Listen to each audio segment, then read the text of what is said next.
quick pause, because we want to talk about a dry food that actually deserves the praise it gets. Are you talking about carnivore? Because I love carnivore. I have carried it for years, and it's my number one selling dry food. And I bet one of the biggest reasons is how it's made. Carnivore uses whole food ingredients, no synthetics, and it's air-baked, not extruded like traditional kibble. That alone puts it in a completely different category. Exactly. It's much less processed than kibble, but you still get that scoop and go convenience that customers want. Which makes it a great fit for parents who care about real nutrition but still need something practical. And I always explain it to my customers as a raw food alternative. It's perfect for raw feeders when they're traveling, boarding their pet, or dealing with a pet sitter who just doesn't want to touch raw food. That comes up constantly, doesn't it? It's a real world problem for a lot of pet parents. Right? And it helps customers stay consistent without compromising what they believe in. Plus, it's a Canadian family-run company that's been doing things thoughtfully long before better dry food became a trend.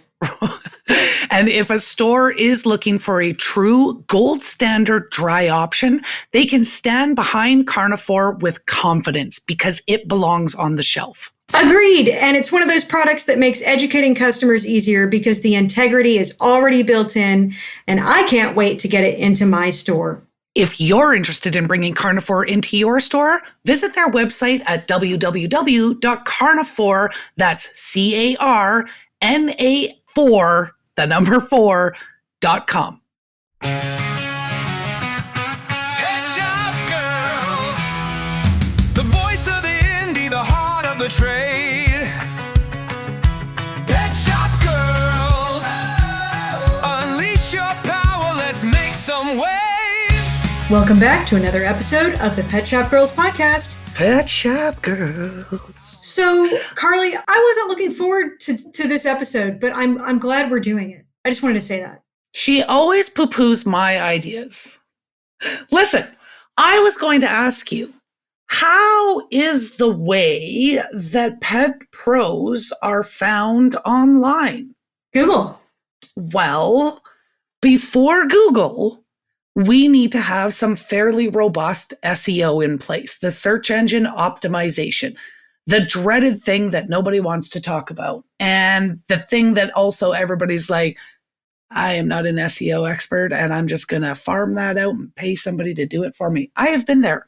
I paid for over a year to have my SEO improved, and I was paying a company, I don't know what I paid, $400 a month.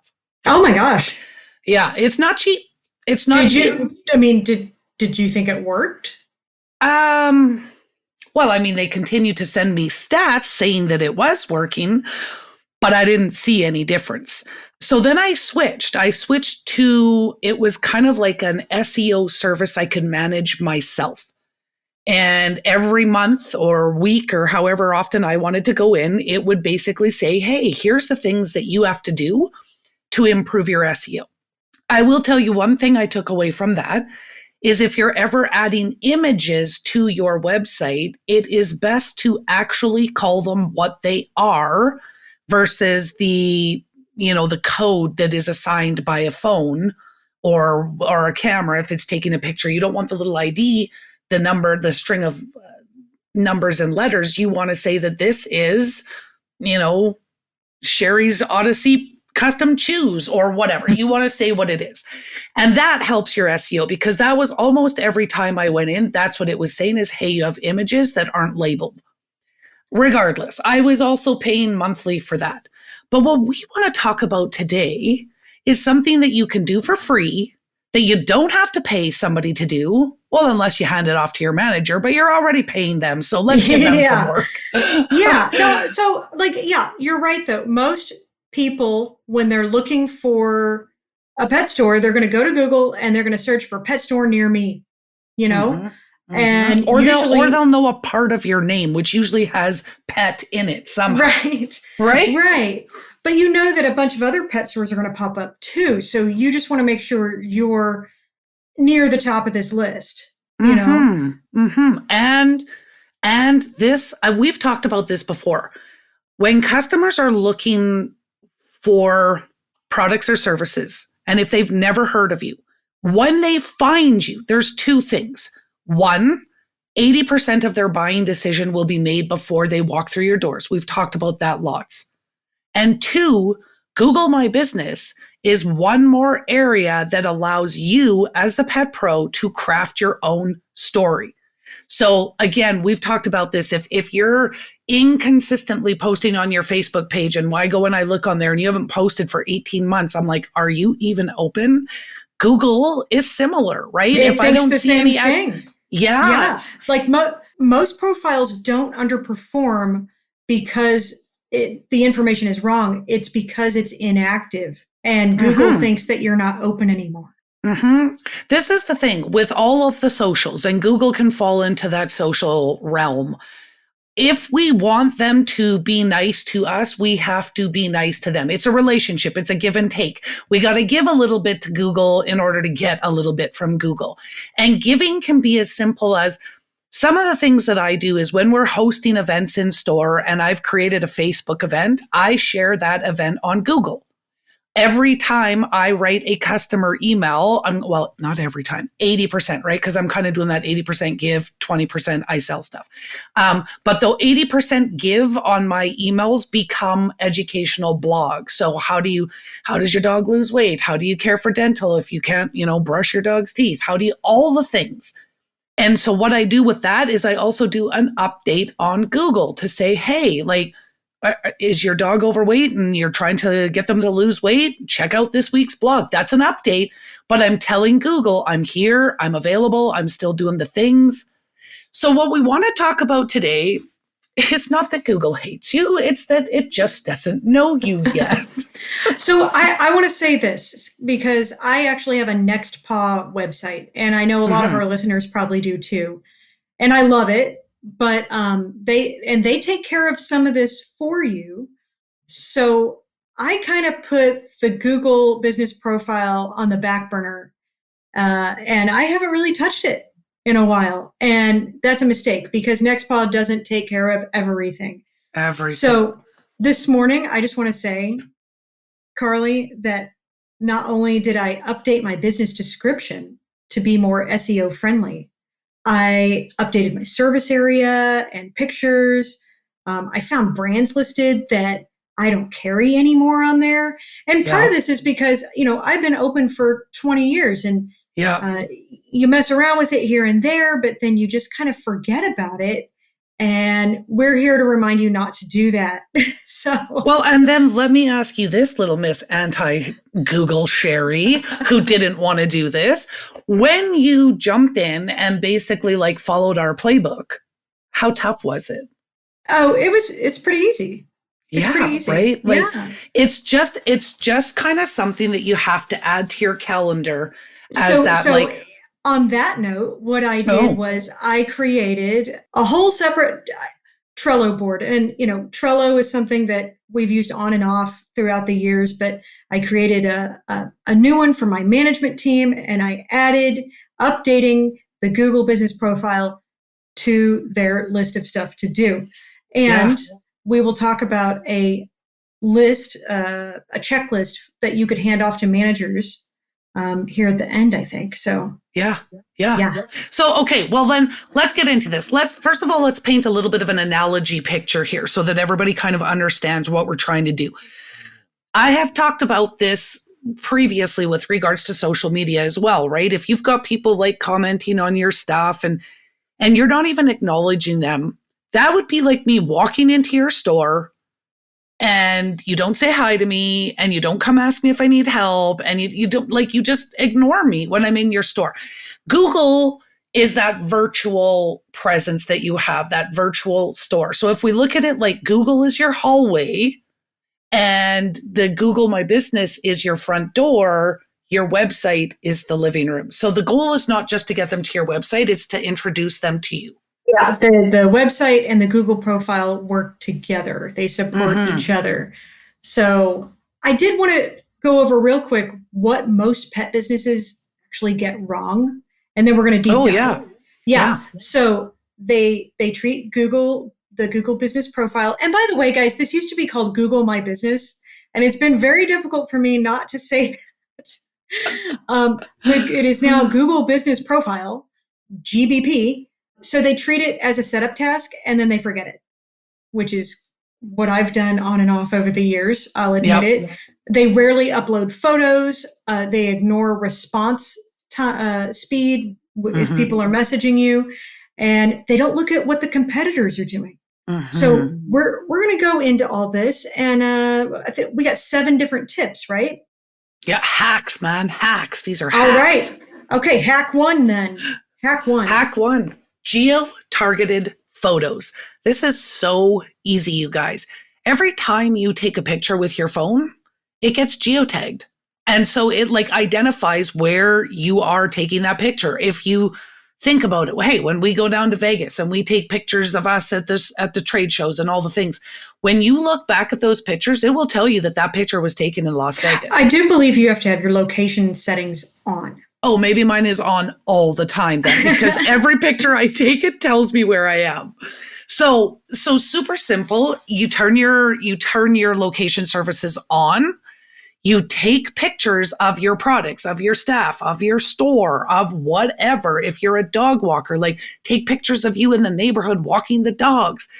Take pictures where you do business. And then you're going to upload like 3 to 5 of those a month. And this tells Google where you are, so that when customers are searching pet store near me, pet walker near me, pet daycare near me, your stuff is going to come up because you've already got geotagged pictures attached to your Google profile. Right. Google trusts real photos from real phones in real places. And also by doing this like weekly or at the bare minimum monthly, it's like saying hi to Google. And like it's like waving at Google, and Google's like, oh, hey. And then it's like, hey back, you know? Right. That's why I would like get 3 birds with 1 stone. That's terrible. Whatever the thing I just said, that in the pet space. But because I would write my customer email, I would post it as a blog on my website, and I would then also link, like put a post on Google to redirect you to my website. But again, I was saying hi to Google. I was playing nice with Google. I was giving so that it would give back. That was the whole idea. Pictures are even easier than that. Yes. And I will say this too, because I had forgotten this one when I was just recently uploading some pictures this morning to my Google page. Yeah. You have to put the description of the picture before you finish the upload. So you click your picture, but then you have to add the description, and then you finish. If you finish uploading completely and then you try to go back and do a description, it won't let you. Yeah. That sucks. Another thing though is like when customers are leaving you reviews, they can also leave pictures. Mm-hmm. And if you have that opportunity that a customer's like, oh my goodness, you were fantastic, I want to leave you a review, tell them absolutely, like include pictures, show me pictures of your dog with their new product. And we've talked about that too. I think that's a little bit of an SEO Google hack too. When you're replying to reviews, I know this is off topic from pictures, but when you're replying, if you know what they've purchased, include the name, like the full name of that brand and product in your reply to say like, oh, thank you so much. I'm so glad that Fluffy loved their, open farm beef stew or whatever it is, because then the next guy searching for open farm beef stew in your area is more chances that you're going to come up. Yeah, no, that's genius actually. Pet Pros, if you've ever dreamed of having your own branded line of chews, now's the time. For real, I've got my own line, and it's all thanks to Aardvark Pet Products. They make it so easy with their private label program built just for indie stores. And I love being able to design my own labels. Okay, but if you're not a design freak like Miss Sherry, you don't have to design your own labels because they'll do it all for you. And with their low minimums, no sneaky fees, getting your logo on shoes you can actually be proud of has never been easier. Exactly. And trust me, it makes a difference. Better margins, stronger brand presence, and your customers love supporting local. right. So head to aardvarkpet.com and check out everything they have, because indie retailers deserve big brand power without the big brand nonsense. That's ARTVARK pet.com. And if you want a $600 design pack for free and to avoid those pesky setup fees, plus get 10% off your first order, be sure to mention the Pet Shop Girls sent you.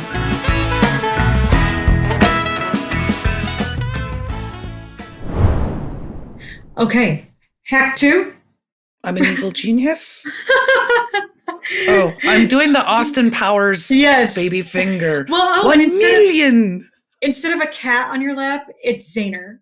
You're just sitting there and like petting him. Yeah. Yep. And I gotta shave my head. Yep. Okay. No, Hack 2. We want to expand our service areas strategically. So this means that you need to tell Google exactly which cities and neighborhoods you serve. Yeah. And I'll tell you what, I'm going to admit it. I went into my profile page this morning because I'm like, I'm sure that's in there. It wasn't. So I went in and put in my city and my surrounding cities. And apparently this helps your SEO. Well, yeah, again, because you're telling Google exactly where you are and where you do business. Now, you need to be, the reason we're saying strategically is because you got to be realistic about this. You can't just go plunk in like every city in the US or every city in Canada. And even if you do virtual like consultations or something like that, I would probably pick like no more than your top 15 cities that you work with, because if you start adding like 20 or more, Google's going to be like, you liar. Yeah, I don't think Google likes that. You want to stay within a realistic driving distance. Yeah. And even, I mean, like when I look at, okay, so in my area, we do offer delivery in Regina, the city that I live in, but also to 4 neighboring communities that are literally just outside of my city. And I want to make sure that those are all listed in my Google My Business, so that if somebody in Pilot Butte, Saskatchewan, which is one of the communities that we service, if they're looking up pet stores near me in Pilot Butte, House of Paws is going to come up. Even though we're not physically located in Pilot Butte, I've identified that I serve that area. Right. This is super easy and real quick to do. You just go to your Google Business Profile Manager and you click Edit Profile, and then you scroll down and there's a spot that says Location and Areas, and then you just type in the cities. Yeah. Yeah. And then you save it up and it's all done. Yep. On to hack number 3, mostly because I am monitoring the time of you, Sherry, and all of your excessive talking. Oh, come on. This is where, okay, Google calls it, I think Google just calls it products. Yeah. But this is where you are also going to list any services that you offer in your products. Because again, that pet parent who's Googling dog groomer near me or doggy daycare near me or boarding near me, you want to come up. And if your services are listed as products in your Google, what are they calling it? Google Profile Business? Google My Business. Google Business, GBP. Yeah. Yeah. It's now this Google is something Business that Profiles. I wasn't super aware of this. You want to put your services actually in the product section. By the way, the product section is one of the most underused tools on Google Business Profiles. Mm-hmm. You want to load some products on there as well, not just your services, but go ahead and load some products too. Yes. Yeah. And I've done that too. Like a lot of times when I ask customers, because every time we get a new customer and we create their profile in our POS, one of the questions that we asked is, how did you hear about us? And when they say, oh, I just Googled open farm, or I just Googled carnivore, or I just Googled whatever, I'm like, I have to add those products to my Google My Business because people are looking for them. Right. And of course, you'll put a description on those products, and then Google reads that and will spit it back out to the right people. Yep, exactly. Look how quick we're just blowing through this. I know. But that tells you how simple this is. Well, but I was going to say the products one for me, I believe is going to take the most time. And even if you just load like 5 products a month, it'll help. But what I'm going to do is I'm going to pass that on to one of my team members, and that's going to be their weekly or monthly to do. Yeah, for sure. Well, the other thing that you could do too in your description, right? If you say that we sell dog food ranging from $29.99, because you have to put prices in, ranging from $29.99 to $297.99, and they include blah, blah, blah, blah, blah. And you could put your brands in to, again, capture the people that are looking for those brands. Mm-hmm. Yeah. Yeah, I want to get my team used to, like, if we get a new brand in, because hopefully in 2026, we're going to get carnivore. Then when we get it in, we'll post one of the products on Google as well. Yeah. And I think and that can also be an update. And you can also post pictures of your new carnivore section with a geo-tagged picture. Mm-hmm. Like you can do all of the things. Yeah. Yep. Okay, hack 4. Hack 4. This is turning on your messaging and replying quickly. But I will say this with a caveat. If you're not going to respond or definitely not going to be doing it quickly, best to keep this feature off. Well, I will say this too. Look, Google's changed some things around, and back in the day, several years ago, I would get tons of messages from Google, and they don't have it as prominently listed anymore, I don't think. So now I only get like 1 or 2 a year. It's really I don't not get very many. Right. And I think it's because Google switched some things around. They're not pushing it. But if you do have it turned on and you do see a message come through, you need to respond quickly. And you typically get an email to say that somebody has left you a message on Google. That's what I've always seen in the past. It's very similar to when you get a review. And I know that as soon as I get that email that says you got a review, I go in and I reply immediately. Mm-hmm. I also know though that I'm not getting that email from Google that I've been left a review as soon as the review happens. It's always a couple hours after. Yeah. So it's like 3 to 4 hours after that I get notification that somebody has left me a review. But same idea. Obviously, if you're going to be responding on Google, keep in mind, this is public. This is not a private email going back and forth. So you want to make sure that your responses are polite and professional and all of the things that you do in store to provide that exceptional customer service. You want to do the same thing online. I know I mentioned Nextpaw earlier when we jumped on. One thing Nextpaw does do is any reviews that come through Google, I get an alert on my phone through the Nextpaw app. Mm-hmm. But there is an even longer delay, at least on my phone. Sorry, Nextpaw, okay. but it's like almost a day later after the review was posted. So yes, I get the email from Google, but then I'll also get an alert from Nextpaw, which is kind of nice. You get like double alerts. In case you forgot. Yeah, because you're busy when the first email came in. Yeah. And I can either respond through the Google page or through Nextpaw, and either way works. Yeah. Nice. All right. Hack number 5. We want to build some local authority. Now, what the heck does that mean, Sherry? Community. Yay! You want to be active. Yeah. And so when your business name shows up around town, it's like giving Google friendship bracelets. But this is, essentially what you're looking to have. This can come in a variety of different ways too.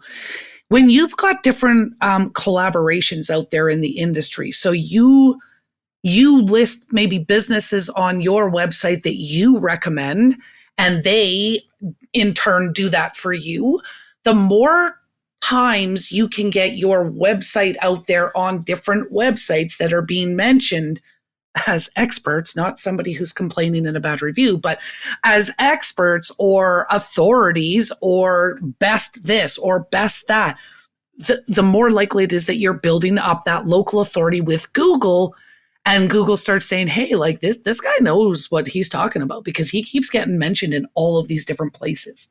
Mm-hmm. That makes me think about, I started a page, I guess a couple of years ago on my website of like local places that are dog friendly and veterinarians we recommend, because that's the other thing.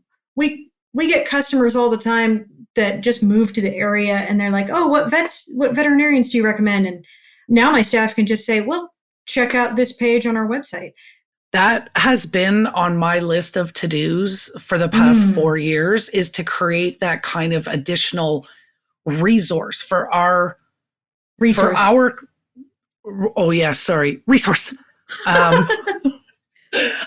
For our clients, though, because what we do today is we have cards in store, right? So if people are like, hey, do you know a good dog trainer? Do you know a good dog sitter? Do you know a good daycare? Do you know a good vet?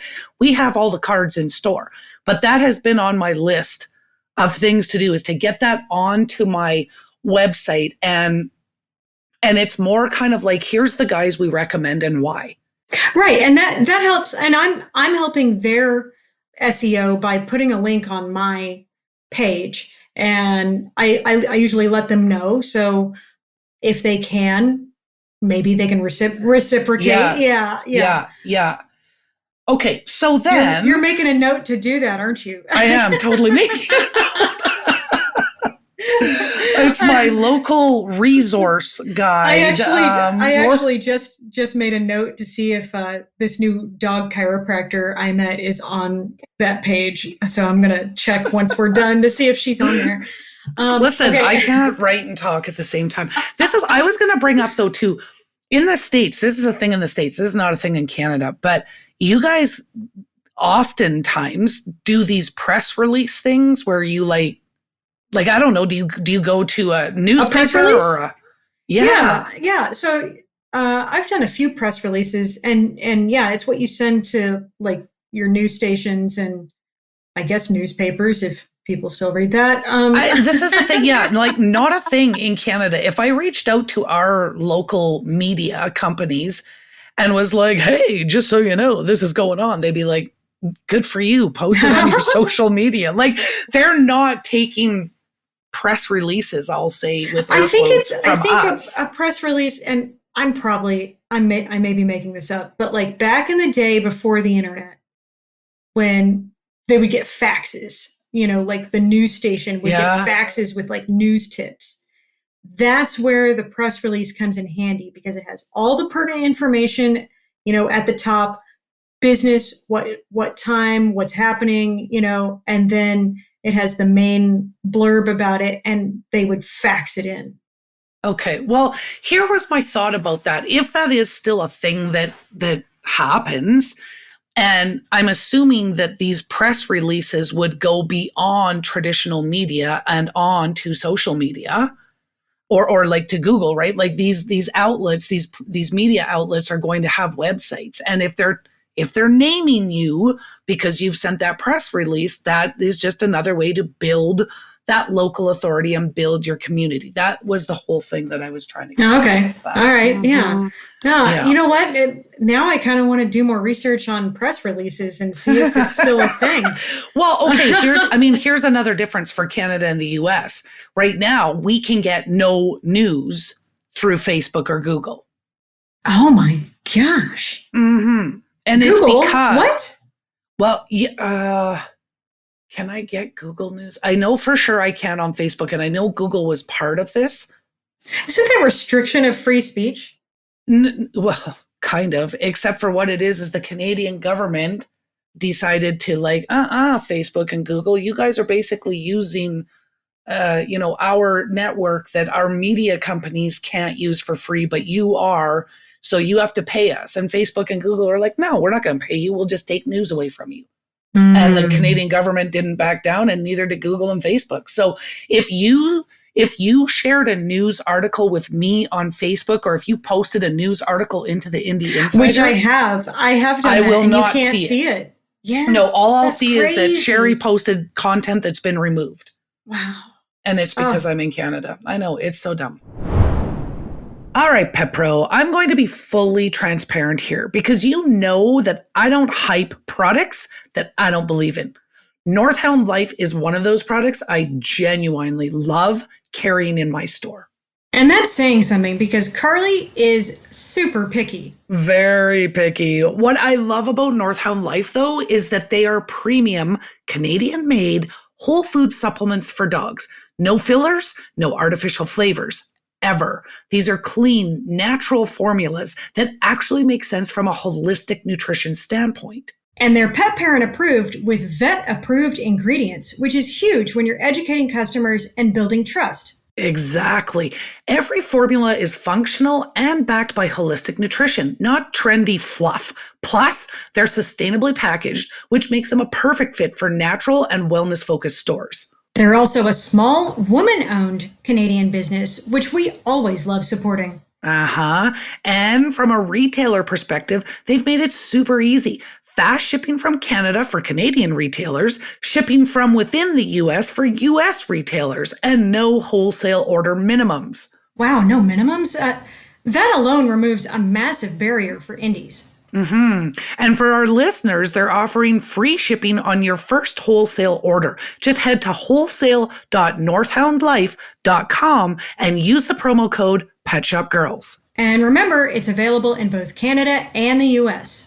That's right. So if you're looking for clean, whole food supplements that align with how you actually want to show up for your customers, Northhound Life is absolutely worth your time to look at.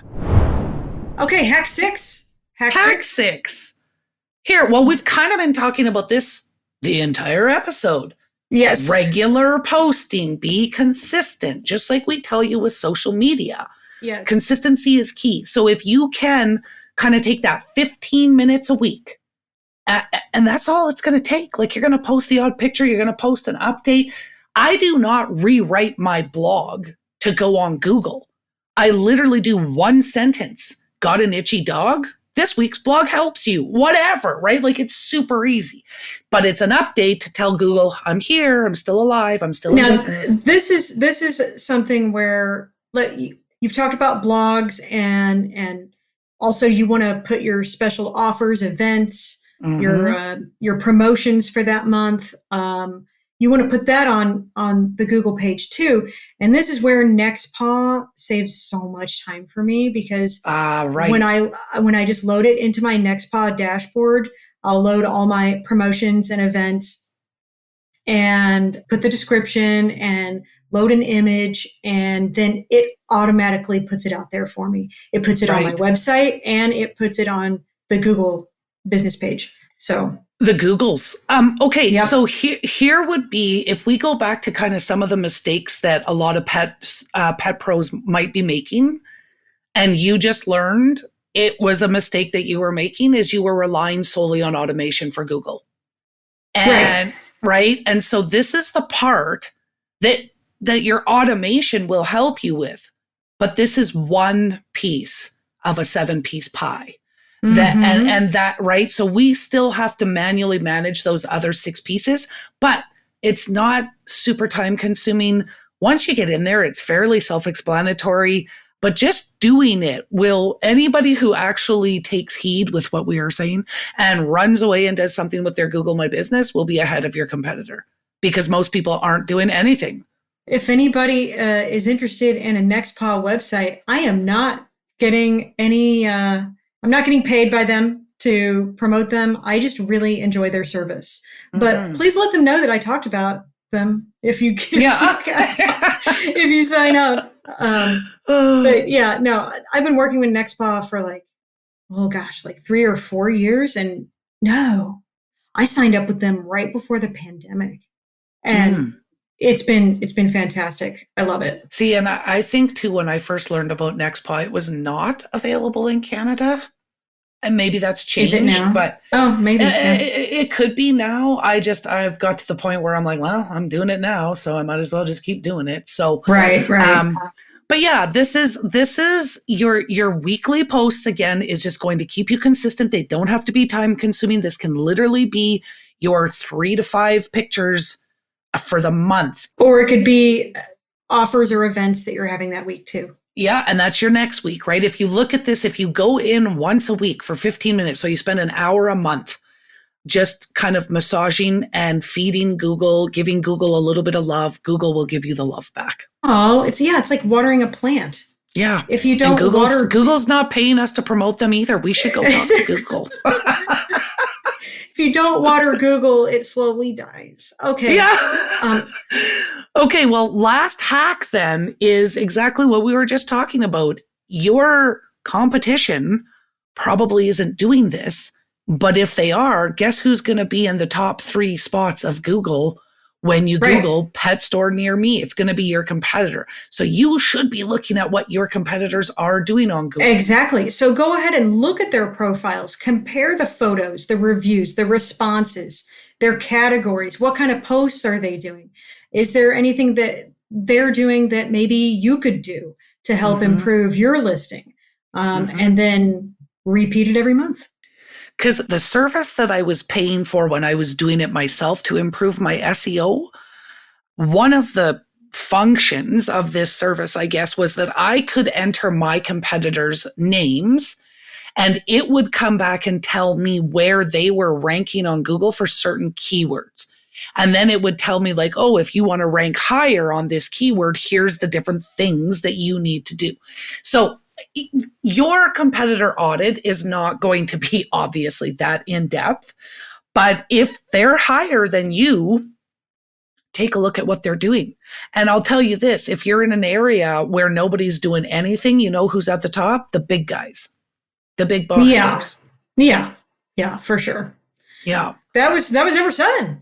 And that was super simple, right? And this, we've been talking about this the whole time. Consistency. That is what Google cares about. And it doesn't have to be time consuming because I can just hear so many pet pros out there saying, how much time do you think I have? Because you want me to do social and you want me to do emails and you want me to do this and that. And then now you want to add Google. Well, again, this is something just like Sherry's doing. You could kind of come up with your little checklist for your team and kind of assign this as, hey, like Bobby, you're responsible for posting 3 to 5 images a month. That's going to help you right there. And give Bobby the details. I know some people might think this is about gaming the system, but this is less about gaming Google and more about helping it understand you so that then it can tell the world about you, you know? You know what? That makes sense too, because when I first hired that SEO company and I was talking to my dad about this, my dad's like, well, that sounds like cheating. And I'm like, what? And he's like, well, yes. Wow. He's like, that sounds like cheating. And I'm like, why do you think this is cheating? I'm not cheating. I need to increase my SEO so people find me on Google, right? Like, and he's like, well, it just doesn't sound right to me. That sounds like, you're cheating to get there. And I'm like, no, and I know it seems like a game, but like, how else is Google going to know things about you unless you don't feed it? Yeah. Yeah. And I think you said it best. This is not about gaming the system. It is truly about letting Google understand who you are, what you do, where you are, so that when people start looking for your products and services, Google says, hey, I got a guy. He was just telling me that he sells this and he lives in your area. And then, it's kind of like that refer a friend kind of thing. Make Google your friend. Yeah. And we've put together, so a couple things. One, in our Substack community, for our paid members, we have a detailed playbook that walks you through everything that we just talked about. It's like 13 pages, right?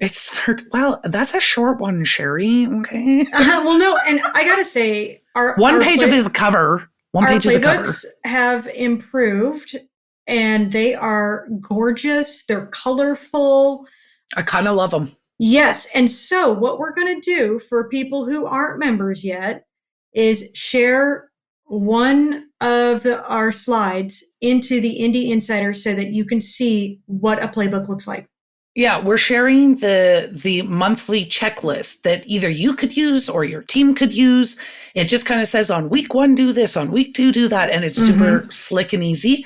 But our paid members are not only getting the full blown out 13-page playbook, they also get the 1-page infographic and they're getting the checklist, of course.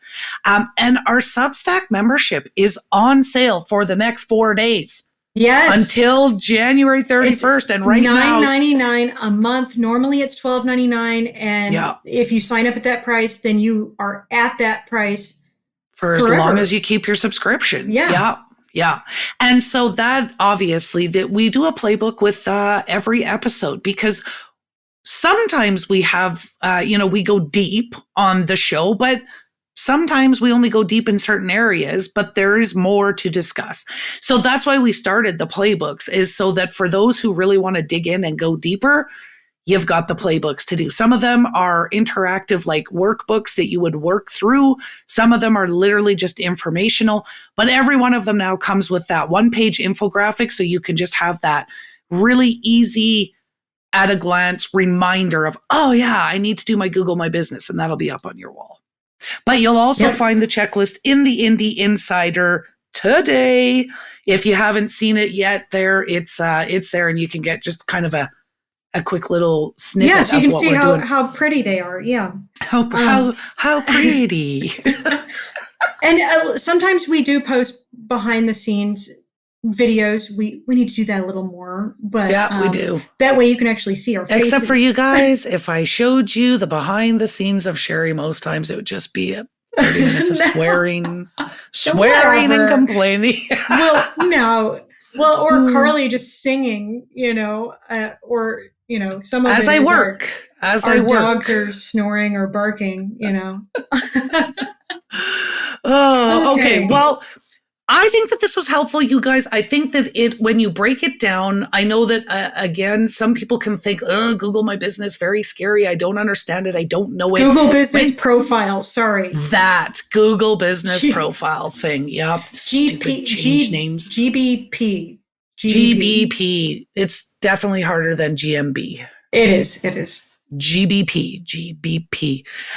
Anyways, if you've never done anything but set it up, there's tons of opportunity. If you've set it up and dabble a little bit more, and we've made that really easy checklist to kind of show you, hey, here's your game plan for every month. And if you haven't set up your Google Business Profile yet, I have to read it every time because I can't remember. You must. Oh my gosh, go claim your listing right now before. Yeah. When I first. That's the hallway. When this first started, this whole GMB stuff, I was like, wait, can anybody just go in and claim my listing? That would be awful because you have to claim it in the very beginning. Yes. And when I claimed mine, maybe this has changed since, because actually a friend of mine who just set hers up didn't have to do this. But when I set mine up, I was not able to do anything in it because it was brand new, right? And I was claiming the listing until Google sent me by snail mail a code. What? Yeah. Oh, I don't remember that. Oh my gosh. Yeah, when I first set mine up. So I had to wait for the code to come via snail mail. And then once I got that, and so they could verify my address, then I had to go back into the Google My Business page and I had to enter the code. And then I had access to, editing and modifying. Oh, and this applies to brands too. So big time. Yeah. This applies to anybody with a business. This is the gateway to how the peeps will find you. You know what I think is really funny is when I'm trying to Google somebody's website, a brand's website, a store's website, and I'm getting all of their competitors, and they're 3/4 of the way down the page before I find their website. It makes me think that maybe their customer service isn't good either. Or they just haven't done anything with Google My Business or Google Business Profile. Or they don't exist, Or they don't, or they're out of business. Again, so this is the love. Feed your plants, feed your Google, what will we call it? A Google fly trap? The Google trap. Because it will be a snarky plant that will bite you if you don't feed it water. Yeah. Anyways. Okay. Awesome. Well, thanks for listening, guys. Yes, make sure you go get your smashy assets in the Indie Insider and our Substack, guys. You got the full playbook. So until next time, Pet Pro, bye-bye. Bye. All right, Pet Pro, that's it for this week. Don't forget to follow, like, and subscribe. Just hit all the buttons. And if you want more, join us in the Indie Insider, our private Facebook group for pet pros. Then you'll never miss the podcast that makes you sit, stay, and beg for more. The Pet Shop Girls. Pet Shop Girls. You know, Sherry, when I first opened House of Paws, I was spending way too much time making documents that I needed from scratch. Employee handbooks, sales games, event planners, even little giveaways for customers. I remember, and those weren't just nice to haves. They make your store run smoother and kept your customers coming back. Exactly. Every document I created was because I needed it for my own store. And then I kept hearing from other pet pros, I wish I had something like that. I said that too, and that's what I love. These aren't theory. They're used in a real store with real results. I use your event planner every month. And now any indie retailer can grab them, save time, add their logo, and use them too. Right? So if you're tired of starting from a blank page, check out houseofpawspetpro.com and use promo code PetShopGirls to get 10% off your first order and see which documents can help you get your time back. Did you know listening is the most profitable